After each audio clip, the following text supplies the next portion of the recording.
नवाज शरीफ के 24 अक्टूबर तक वारंट मुअत्तल कर दें, नैब प्रोसिक्यूटर का तोशाखाना केस में बड़ा बयान। एहतसाब अदालत ने नवाज शरीफ की वारंट मुअत्तली की दरख्वास्त पर फैसला महफूज कर लिया। वकील ने दलाइल दिए, अदालत वापसी पर गिरफ्तारी से रोक दे तो नवाज शरीफ अदालत के सामने पेश होंगे। अल अजीजिया और एवनफील्ड रेफरेंस में हिफाजती जमानत पर समाअत आज दोबारा होगी। लीगी वकला ने इस्लामाबाद हाई कोर्ट में इस्तदा की, नवाज शरीफ अदालत के सामने सरेंडर करना चाहते हैं, गिरफ्तारी से पहले जमानत दी जाए। अदालत ने नैब को नोटिस जारी करते हुए दलाइल तलब कर लिए।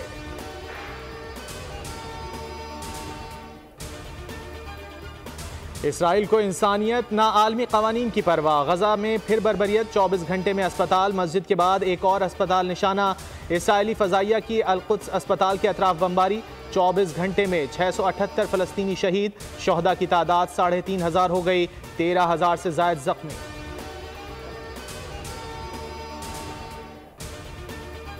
इस्लामी ताउन तंजीम ने गजा के अस्पताल पर हमला शर्मनाक करार दे दिया। फ़लस्तीनियों की जबरी बेदखली मुस्तरद, फौरी जंग बंदी का मुतालबा।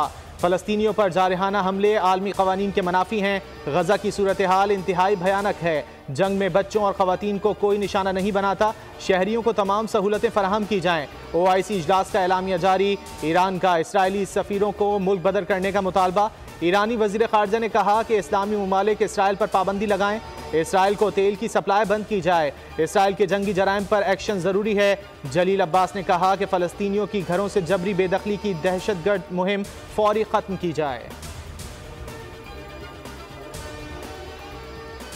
जंगी जराइम पर इसराइल से जवाब मांगा जाए, फ़लस्तीनी सदर महमूद अब्बास का मुतालबा। गजा के लोगों की जबरी बेदखली रेड लाइन है, फ़लस्तीनी क़यादत का ऐलान। गजा से फ़लस्तीनियों की जबरी नकल मकानी कबूल नहीं करेंगे, फ़लस्तीनियों के इनखला की रेड लाइन को पार नहीं होने देंगे। फ़लस्तीनी क़यादत का रामल्लाह में इजलास के बाद एलामिया जारी। हमास रहनुमा इस्माइल हानिया ने गजा पर बमबारी का बराह रास्त जिम्मेदार अमरीका को ठहरा दिया। कहा, दुश्मन बौखलाहट में निहत्ते फ़लस्तीनियों को निशाना बना रहा है। वाशिंगटन इसराइल को मुकम्मल तहफ़्फ़ुज़ दे रहा है। इसराइल के जंगी जराइम को तहफ़्फ़ुज़ देने वाले ममालिक इन जराइम में बराबर के शरीक हैं। अस्पताल पर हमले की बराह रास्त जिम्मेदारी अमरीका पर आयद होती है। मुस्लिम ममालिक दो टोक मौक़िफ़ अपनाएं, अधूरा बयान काफ़ी नहीं। वाशिंगटन में फ़लस्तीन के हक़ में मुज़ाहरा, मुज़ाहिरीन की बड़ी तादाद कैपिटल हिल के कैनन हाउस की इमारत में दाखिल। मुज़ाहिरीन ने गजा में जारी तशद्दुद फौरी बंद करने का मुतालबा कर दिया। कहा, फ़लस्तीनी अवाम की नस्ल कुशी को रोका जाए। पुलिस और मुज़ाहिरीन आमने सामने, कई अफराद गिरफ्तार। कांग्रेस की इमारतों के अंदर मुज़ाहिरों की इजाज़त नहीं, पुलिस का मौक़िफ़।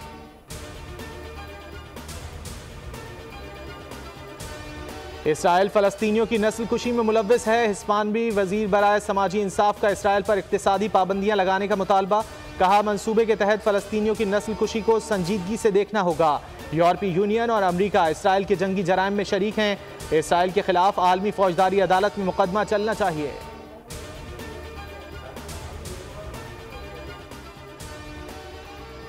पाकिस्तान की मौजूदगी में फ़लस्तीन तनहा नहीं रह सकता। पाकिस्तानी अवाम फ़लस्तीनी अवाम के साथ हैं। निगरान वज़ीर आज़म और वज़ीर ख़ारजा फ़लस्तीन के लिए आवाज़ उठाएं। बिलावल भुट्टो का कराची में सानह कारसाज तकरीब से खिताब। कहा, सिलेक्शन की सियासत ने जमहूरियत का जनाजा निकाल दिया। कुछ भी हो जाए इलेक्शन कराना होगा।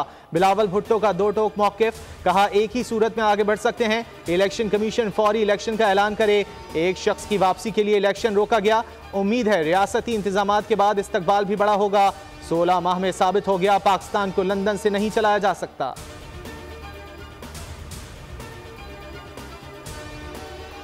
कराची में पुलिस एक्शन में सुरजानी टाउन नॉर्दर्न बाईपास के करीब से 5 रुकनी बैनुल सूबाई डकैत गैंग पकड़ा गया। मोमिनाबाद कब्रिस्तान के करीब AVLC की कार्रवाई।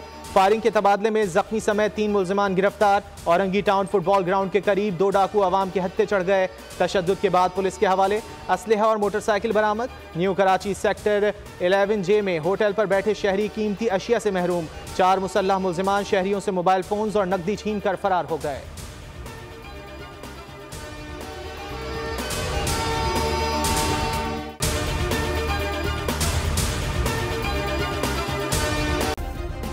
सब्सक्राइब करें और बेल दबाएं ताकि कोई खबर रह न जाए।